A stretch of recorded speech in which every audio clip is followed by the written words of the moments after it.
इस सेशन में हम बात करने वाले हैं कंप्यूटर के मुख्य विशेषताएं अर्थात फीचर्स के बारे में। हमने कंप्यूटर की बेसिक डेफिनेशन जानी, उसकी हिस्ट्री जानी, उसकी जनरेशन्स जानी। अब हम बात करने वाले हैं कंप्यूटर के फीचर्स क्या हैं, क्या लाभ है एक तरह से कंप्यूटर के। तो मैं आपको बता दूं, कंप्यूटर के फीचर्स की बात करें तो इसके बहुत सारे फीचर्स हैं और इस वक्त ये हमारे जीवन का एक इम्पोर्टेंट पार्ट बन गया है।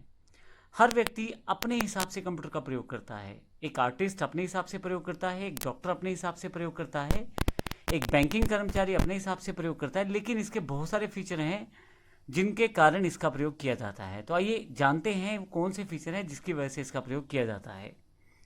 मैं अगर सबसे पहले बात करूं तो सबसे पहला और इम्पोर्टेंट फीचर कंप्यूटर का उसकी स्पीड का होना है।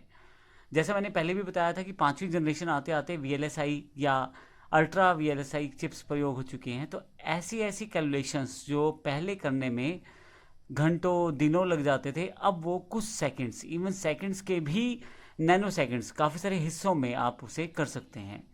और कंप्यूटर की स्पीड इतनी फास्ट हो चुकी है कि मिली सेकेंड्स, माइक्रो सेकेंड्स या नैनो सेकेंड्स तक आप जाकर उसकी स्पीड को मेज़र कर सकते हैं। अर्थात आपकी जो कैलकुलेशन है इतनी फास्ट हो जाती हैं कि आपको पता भी नहीं लगता। इसके अतिरिक्त अगर एक्यूरेसी की बात करें तो कंप्यूटर सबसे बेस्ट रहता है एक्यूरेसी में। आप किसी भी काम को हज़ारों बार करवा लें उससे, वो हर बार उसी एक्यूरेसी के साथ आपको करके देने वाला है। इसी कारण से कंप्यूटर का प्रयोग बड़ी बड़ी इंडस्ट्रीज़ में होना शुरू हो गया, जिससे कि आप मान के चलें कि अगर कोई पार्ट भी बनाना है गाड़ी का, कोई प्रोडक्शन पार्ट में उसका प्रयोग करना है, तो एज इट इज़ बनेगा। जैसे पहला है वही वैसे ही दूसरा है, वैसे ही 10वां है। तो एक्यूरेसी इतनी बेहतर रहती है कंप्यूटर की कि वो सबसे बेस्ट रहती है। ह्यूमन बींग या व्यक्ति या जब हम लोग कार्य करते हैं तो हमारी गलती से कुछ गलत हो जाए तो हो जाए, कंप्यूटर कुछ भी गलत नहीं करता। कंप्यूटर वही रिजल्ट देता है जिस तरह के हम उसे इनपुट देने वाले हैं। हाँ, ये हो सकता है कि अगर हमारे दिए गए निर्देशों में कुछ कमी है तो हो सकता है कंप्यूटर उस तरह का रिजल्ट दे, परंतु अगर आपने कंप्यूटर में कुछ फीड कर दिया है तो हमेशा एक एक्यूरेसी के साथ ही आपको रिजल्ट मिलने वाला है। इसके अतिरिक्त मेमोरी एक इंपॉर्टेंट पार्ट है कंप्यूटर का। मेमोरी का प्रयोग कंप्यूटर में किसी भी डेटा को स्टोर करने के लिए किया जाता है। तो डेटा अलग अलग तरह से अवेलेबल है। वो पिक्चर के रूप में अवेलेबल है, यानी कि फ़ोटो के रूप में, किसी फाइल के रूप में, किसी प्रोग्राम के रूप में, किसी गेम के रूप में, आवाज़ के रूप में, वीडियो के रूप में। तो बहुत सारे तरीके हैं डेटा को स्टोर करने के। जबकि एक्चुअल में कंप्यूटर जो स्टोर करता है वो बाइनरी डिजिट्स यानी कि 1-0 फॉर्मेट में ही किसी जानकारी को स्टोर करेगा। आपके द्वारा दिया गया डेटा या आपके द्वारा स्टोर की गई पिक्चर, इन सबको 1-0 फॉर्मेट में ही स्टोर करेगा।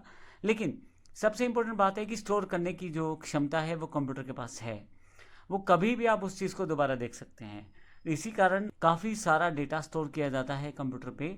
तो जब आप उसको दोबारा चाहें, अपनी पिक्चर्स को दोबारा वहाँ से प्राप्त कर सकते हैं। जब तक आप उसे खुद डिलीट ना करें वो डेटा वहीं सेव रहेगा। डेटा को मापने के लिए मेगाबाइट्स, गीगाबाइट्स जैसी यूनिट्स रहती हैं, जिसकी जानकारी मैं आने वाले सेशन में दूंगा आपको। तो हार्ड डिस्क, पेन ड्राइव जो है, ये कुछ मेमोरी एग्जांपल्स हैं जहाँ पे आप स्टोर करके रख सकते हैं अपने डेटा को। ये बिल्कुल, अगर आप मोबाइल यूज़ करते हैं तो आपको आइडिया होगा, जब आप फ़ोटो खींचते हैं तो उसे मेमोरी कार्ड में स्टोर कर तो आप उसे मेमोरी कार्ड में स्टोर करके रख सकते हैं। तो इस तरह से कंप्यूटर में हार्ड डिस्क लगती है या पेन ड्राइव लग सकती है जहाँ आप अपने डेटा को स्टोर करके रख सकते हैं। कंप्यूटर की एक विशेषता वर्सटैलिटी भी है। मैं आपको बता दूं कि एक ही समय पे कंप्यूटर कई सारे कार्य कर सकता है। आप एज अ यूज़र जब कंप्यूटर पे कार्य करते हैं तो आप गाने भी सुन सकते हैं, साथ साथ टाइप भी कर सकते हैं। अगर आप चाहें तो कंप्यूटर में कुछ सर्चिंग भी लगा सकते हैं। आप चाहें तो साथ ही किसी सॉफ्टवेयर को डाउनलोडिंग भी लगा सकते हैं। आप देखेंगे कि सभी कार्य कंप्यूटर एक साथ करे जा रहा है और इसी कारण वर्सेटाइल मशीन कहा जाता है कंप्यूटर को, कि एक ही समय पे कई सारे कार्य कर सकता है। और ऐसा नहीं कि एक तरह के, अलग अलग तरह के कार्य भी कंप्यूटर को दे देते हैं। जैसे कि एग्जांपल, गाना चलाना वो अलग तरह का कार्य है, वीडियो चलाना अलग तरह का कार्य है, गाने सुनाना अलग तरह का कार्य है, और इसी तरह से आप वहाँ पे कुछ डाउनलोड कर रहे हैं तो अलग अलग तरह का कार्य है। तो कंप्यूटर की एक खास विशेषता है कि अलग अलग तरह के कार्यों को एक साथ एक ही समय पर कर सकता है।